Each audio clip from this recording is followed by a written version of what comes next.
दिसंबर 2025 से टैक्स के नियमों में कुछ महत्वपूर्ण बदलाव होने जा रहे हैं। चलिए डिस्कस करते हैं कौन कौन से चेंजेस आपके दिसंबर 25 में अप्लाई होंगे और इसके अलावा क्या क्या कंप्लायंसेस आपको दिसंबर 2025 में ज़रूर टाइम से करने हैं। सबसे पहले अगर बात करें ऐसे चेंजेस जो कि आपकी जेब को असर कर सकते हैं, सबसे पहले जो एलपीजी के गैस प्राइजेस हैं वो 1 दिसंबर को जो है वो डिटरमिन किए जाएंगे, रिवाइज किए जाएंगे। इसके अलावा जो फ्लाइट टिकट है उस पर भी आपका इंपैक्ट पड़ेगा, बिकॉज जो जेट इंजन फ्यूल होता है उसके प्राइजेस भी 1 दिसंबर को जो है वो डिटरमिन किए जाएंगे। इसके अलावा अगर आप एक पेंशनर हैं तो आपको अपना जीवन प्रमाण पत्र जो है वो 30 नवंबर 2025 तक जरूर सबमिट करना होगा, अदरवाइज आपकी पेंशन पर फर्क पड़ सकता है।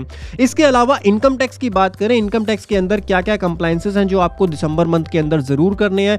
सबसे पहले 10 दिसंबर तक टैक्स ऑडिट की जो ITR होती है वो आपको जरूर फाइल करनी है। उसकी ड्यू डेट 10 दिसंबर 2025 रहने वाली है। अगर एडवांस टैक्स की बात करें तो एडवांस टैक्स की 3rd इंस्टॉलमेंट की जो ड्यू डेट है वो 15 दिसंबर 2025 रहने वाली है। इसके अलावा 31 दिसंबर जो है वो आपकी लास्ट डेट रहेगी रिवाइज और बिलेटेड ITR फाइल करने की, तो इसको भी आप दिसंबर मंथ में जरूर कंप्लीट कीजिएगा। इसके बाद बात करते हैं GST के कुछ इंपॉर्टेंट कंप्लायंसेस की जो दिसंबर मंथ में आपको पोर्टल पे इंप्लीमेंट होते हुए जरूर दिखेंगे। सबसे पहले बात करें टाइम बार्ड रिटर्न जो है, ये अब GST पोर्टल पर आपकी पुरानी रिटर्न जो है 3 साल पुरानी रिटर्न जो है वो दिसंबर से टाइम बार्ड होने जा रही है। 3 साल से ज्यादा पुरानी कोई भी रिटर्न अब आप GST पोर्टल पर फाइल नहीं कर पाएंगे। पोर्टल के ऊपर ये चीज इंप्लीमेंट होने जा रही है। इसके अलावा एक और इंपॉर्टेंट चेंज है जो GST पोर्टल पर दिसंबर में इंप्लीमेंट होने जा रहा है, वो है रूल नंबर 10A जो कि बोलता है बैंक अकाउंट लिंकेज का। GST रजिस्ट्रेशन के 30 डेज के अंदर अंदर आपको अपना बैंक अकाउंट GST पोर्टल पर लिंक करना होता है, अदरवाइज आपका GST नंबर सस्पेंड कर दिया जाएगा।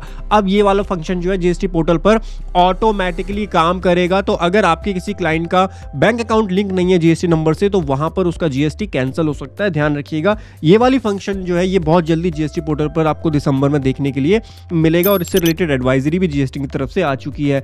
इसके अलावा नॉर्मल ड्यू डेट्स की अगर बात करें तो GSTR 7 और 8 की 10 दिसंबर तक आपको फाइल करनी है। GSTR 1 मंथली जो ड्यू डेट है 11 दिसंबर रहने वाली है और GSTR 6 और IFF की जो ड्यू डेट है वो 13 दिसंबर आपकी रहेगी। इसके अलावा GSTR 3B जो पेमेंट होती है वो 20 दिसंबर तक आपको करनी होगी। और सबसे इंपॉर्टेंट GSTR 9 और 9C जो एनुअल GST की रिटर्न होती है उसकी ड्यू डेट जो है वो 31 दिसंबर 2025 है फॉर फाइनेंशियल ईयर 24 एंड 25, तो इसको भी आपको ज़रूर टाइम से कंप्लीट करना है 9 एंड 9C को।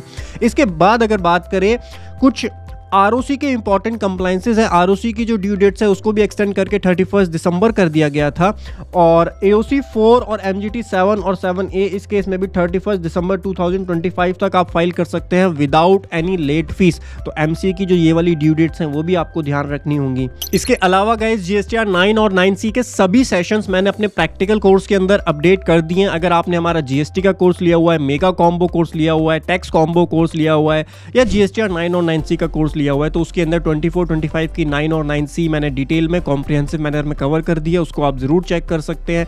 अगर आप practically GST, ITR, TDS, ROC, tax audit सीखना चाहते हैं तो आप हमारे प्रैक्टिकल कोर्सेज कंसीडर कर सकते हैं। डिस्क्रिप्शन में आपको उसका लिंक मिल जाएगा। मी विवेक साइनिंग ऑफ फॉर नाउ, मिलता हूं आपको अगले वीडियो में। अगर वीडियो पसंद आई है please do consider for subscribing our YouTube channel और कमेंट कीजिए अगर आपका अभी भी कोई डाउट रह जाता है तो। मी विवेक साइनिंग ऑफ फॉर नाउ, मिलता हूं आपको अगले सेशन में। हंसते रहिए, मुस्कुराते रहिए, बाय बाय, टेक केयर।